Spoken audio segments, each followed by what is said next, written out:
Atlético e Operário do Paraná. Com menos de um minuto, bola na área. Mike tentou de cabeça. Matheus também. Mas o goleiro André Luiz ficou com a bola. Velocidade de Felipe Augusto. Chute cruzado e bola prensada pela zaga. Que foi para escanteio. Na cobrança, Peixoto desviou de cabeça. Se antecipando a marcação.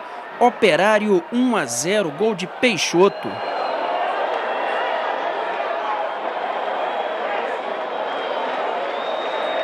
E o Fantasma criou outra boa chance com Bruno Batata. Gustavo fez grande defesa. O Atlético tentava se acertar. Levantamento na área e Mike perdeu a chance do empate. Outra bola na área e na sobra Matheus isolou. Gilvan já tinha amarelo, fez a falta, mas escapou de tomar o cartão vermelho, mesmo com a pressão dos paranaenses. E nos acréscimos do primeiro tempo, Mailton foi derrubado. Pênalti marcado. Ele mesmo cobrou e colocou lá dentro. Gol do Operário, de Mailton, ampliando para 2-0. Mas o Dragão voltou com tudo para a segunda etapa. Confusão na área e Gilvan, com raiva, soltou a bomba para diminuir o placar. 2-1 Operário.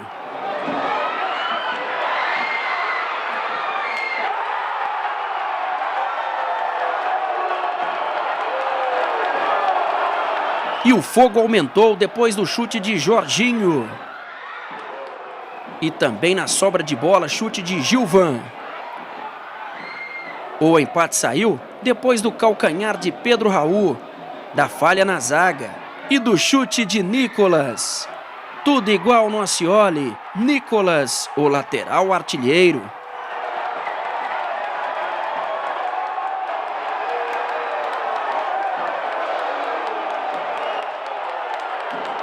Empurrado pela torcida e em busca da virada, Matheus mandou a bomba. André Luiz salvou. Defesaça do André Luiz. E a virada foi com Mike de cabeça. Uma explosão de alegria no Ascioli. Oportunismo de Mike. O artilheiro do Dragão, 3-2 para o Atlético. Mas o jogo não estava decidido e Mailton obrigou Gustavo a fazer grande defesa. Rodrigo Rodrigues tocou para Mike, de letra quase saiu o quarto. Nos acréscimos, velocidade de Rodrigo Rodrigues e outra boa defesa de André Luiz. E na última oportunidade que teve, Rodrigo Rodrigues colocou lá dentro. Fechando o placar, gol do Atlético. Uma virada épica do Dragão. Atlético 4, Operário do Paraná 2, placar final. O Rodrigo Rodrigues, ele é um personagem importante, porque, tirando o André Castro, que saiu no intervalo, dos que ficaram até o final, quem destoou foi o Pedro Raul. Ele participa do gol do Nicolas, com toque de calcanhar, mas a maioria das coisas que o Pedro Raul tenta, ele erra, cara. A maioria das coisas. E eu acho que daqui a pouco o Rodrigo Rodrigues vai ter uma oportunidade. Pessoalmente, o cara entra, faz o gol, né? Pode não ser agora. Entra, faz o gol, dá opção, bate a gol, né? Então, daqui a pouco, o Pedro Raul... Ele não gostou de ser substituído ontem, mas ele não pode ter essa reação. O Pedro Raul? Não, o Pedro Raul. Ah, ninguém pode. Ele não pode ter essa reação. Porque teve todas as chances, 6 ou 7 jogos sem fazer gol. Então, um tempão. E só foi aquele toque de calcanhar, hein? Não teve mais nada. Não ganhou no primeiro tempo, que o Atlético foi muito mal, uma bola pelo alto e o cara é grandalhão. Teve uma cabeçada que ele não ganhou, porque ele estava sozinho, então ele cabeceou mal, longe da meta. Então, não vive um bom momento. Entra o outro grandalhão, centroavante recém-contratado, e faz gol, vai pôr mais pressão no Pedro Raul. E aí, mérito para a coragem do Wagner Lopes ontem. E o Gilcinho entrou bem demais, André. Quando ele saca o André Castro, né? Ele coloca o Gilcinho. Como entrou bem. Gilcinho é excelente jogador, tem bom condicionamento físico, apesar de ser veterano, corre igual um menino. É um cara que ajuda, que contribui. A gente tem as melhores informações também dele em relação ao grupo, em relação ao dia a dia. Então é um cara que soma bastante na equipe do Atlético. E o Atlético vence um jogo importante, num momento importante do campeonato, ganha posições, pula para a vice-liderança, recupera as posições que perdeu na semana passada, né? Volta à vice-liderança do Campeonato Brasileiro da Série B, aliás, ganha a vice-liderança, né? Pela primeira vez está nessa posição. E, acima de tudo, foi importante ver o poder de reação, porque tem muito time tomando de 2-0, aí o nervosismo bate, às vezes parte para cima desordenado, toma o terceiro, toma 4 gols, ou não consegue sair desses 2-0. Então o Atlético provou que é um time que tem capacidade de reverter situações. Então, reverteu uma situação difícil contra um time que a gente tem que reconhecer é limitado.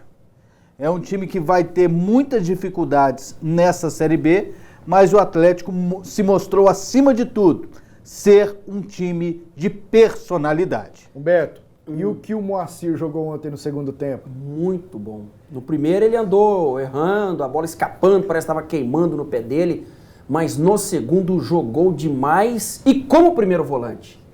Né? Quem encostou nele ali foi o Matheus. Que aí arrebentou também. Também cresceu no jogo.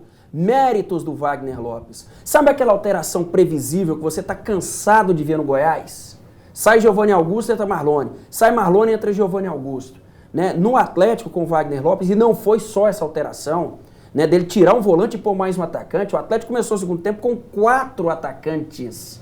Não foi só dessa vez. O Wagner Lopes está tendo uma leitura muito boa nos jogos e fazendo alterações que estão surtindo efeito dentro do campo. Algo que a gente não vê em outros técnicos. O Jonathan saiu machucado, problema para sexta-feira, contusão muscular. Lá em Londrina, né? Lá em Londrina, e o Kozlinski volta. Segundo contra o terceiro é o confronto. O goleiro foi bem, hein? Eu fiz a reportagem, isso que eu ia falar. Eu fiquei atrás do gol do Gustavo. Ele se posiciona bem. Tem um chute de primeira do Bruno Batata, aquela bola é difícil de pegar. Não, e ele bem posicionado, chegou inteiraço, espalmou, depois uma outra falta, ele sempre bem posicionado. Aquela do 3 depois do 3-2. Logo depois que o Atlético fez o terceiro gol, o Mailton saiu fazendo fila lá e bateu cruzado. Isso. Difícil, ele segurou firme, não deu rebote. Goleiro discreto, né? Na dele e tal, boa opção para o Wagner Lopes, mas o Kozlinski é o dono. E o pessoal do Operário reclamou que o Gilvan teria que ter sido expulso no primeiro tempo. O Kleber Elias, observador da CBF para assuntos de arbitragem, assistiu o jogo na minha companhia, lá na tribuna, e disse o seguinte: se o jogador do Operário tivesse na direção do gol, estava saindo. Era para ser cartão, era para ter cartão amarelo. Mas o tapa foi dado para a linha de fundo, né? Para ele fazer o cruzamento. Ele queria tirar da marcação. Então foi meio que para a linha de fundo ou para fora, ali para a linha lateral, e não em direção ao gol. Por isso, não caberia cartão no lance, segundo a interpretação do Kleber Elias. Respeito o Kleber Elias. E no segundo tempo, não concordo. No segundo tempo, o Gilcinho sofreu uma falta parecida. André. O cara parece até que o... Volta um pouquinho aí, pessoal. Volta só um pouquinho. Só um pouquinho aí, valeu. Aí. Parece que o Gilvan até tira o corpo, cara. Esse cara se jogou, hein? Volta de novo aí. Ele deu mas aí ele deu amarelo? Não, o Gilvan já tinha amarelo. Deu falta? Ele deu a falta e foi muito pressionado para lá. Mas parece que o Gilvan nem pega no cara. Não, esse cara se jogou, bicho. O juiz não podia nem ter dado falta. Tem razão. Mas ali, se fosse falta... Ele deu a falta. Ali era para cartão. Então, a reclamação é justa. É justa. Procede a reclamação do Operário. Agora, volta mais um pouquinho. Esse é o lance do pênalti, né? Pênalti. Que é bom esse Mailton aí. Olha lá, pode voltar um pouco mais. Parece que o Gilvan nem toca no jogador. Olha lá. Não foi nada. O cara se jogou. Eu discordo. Eu achei que teve o caos, teve a falta, ele foi derrubado. Mas assim, a interpretação do Kleber Elias. Agora, isso aí é bom. Nós aqui não temos a noção do que é uma regra de jogo mais com precisão que os árbitros têm. E muitas regras mudaram ultimamente. Essa aí é uma delas. O cara tá indo pra linha de fundo aí. Não. O cara dá um tapa assim e dribla e vai pro rumo do gol. Tá indo pro rumo do gol. Se ele deu uma falta, é pra cartão. Ele tá ali perto do bico da grande área, ele vai pra linha de fundo pra quê? Você dribla ali o Agora, eu acho o menino, ele sai na cara do gol. O que é bom desse tipo de erro, por exemplo, isso aí, vamos supor, um erro que pode ter favorecido o Atlético. Se fosse ao O contrário. Giovan continuou e marcou o primeiro gol. Ué. Se fosse ao contrário, qual que seria a reação? Qual que seria a reclamação pós-jogo? Tá vendo, gente? Eu olhando aí, pra mim o Apitar jogo cara de se futebol jogou. não é fácil. Pra mim o cara se jogou. Tem interpretações. Então, se fosse ao contrário. É isso aí. Tem entrevistas, né, Humberto? Tem. Vamos mas, lá? Vamos. Eu só acho o seguinte, que talvez outro árbitro expulsaria. Vamos lá com as entrevistas, então. Ontem, Humberto Castro na coletiva e na zona mista. Na hora que eu fiz o gol, chamei a torcida, né? Porque a torcida estava nos vaiando, não tinha acabado o jogo ainda. Claro que a gente fez um primeiro tempo ruim, tomamos 2 gols bobos, não pode acontecer, principalmente jogando em casa. Mas a gente pede mais também o apoio da torcida, que venha mais estádio, tem que lotar. A gente está brigando no G4. Que virada, né? A gente fica feliz por poder fazer mais função, né? Mais feliz ainda pela vitória, pela virada, né? Espero que da próxima vez não seja assim, né? Tão emocionante. Mas a gente fica feliz. No segundo tempo, o Atlético mostrou sua identidade, mostrou um estilo de jogo bonito, um toque de bola, criando bastante opção. A gente sabia que o Atlético ia vir para cima e acabamos sofrendo um gol no início do jogo, que era tudo que o adversário precisava para ganhar mais força frente ao seu torcedor, né? E exercer a pressão. E a gente acabou cometendo muitos erros que acabaram sendo fatais. Nós mudamos o sistema, né? Passamos para o 4-1-4-1, espetamos 2 laterais. A gente trouxe para dentro o Gilcinho de um lado e o Mike do outro. E nós conseguimos flutuar com a vinda, hora do Jorginho, hora com o Matheus. E aí nós conseguimos ter profundidade com os 2 homens espetados das laterais. E aí conseguimos elaborar melhor a superioridade numérica nas beiradas para poder atravessar essa bola. Mas os jogadores souberam ter o mental forte, ter equilíbrio emocional para no segundo tempo reverter e conquistar essa grande vitória. Então, o mérito com certeza foi dos jogadores e estão de parabéns.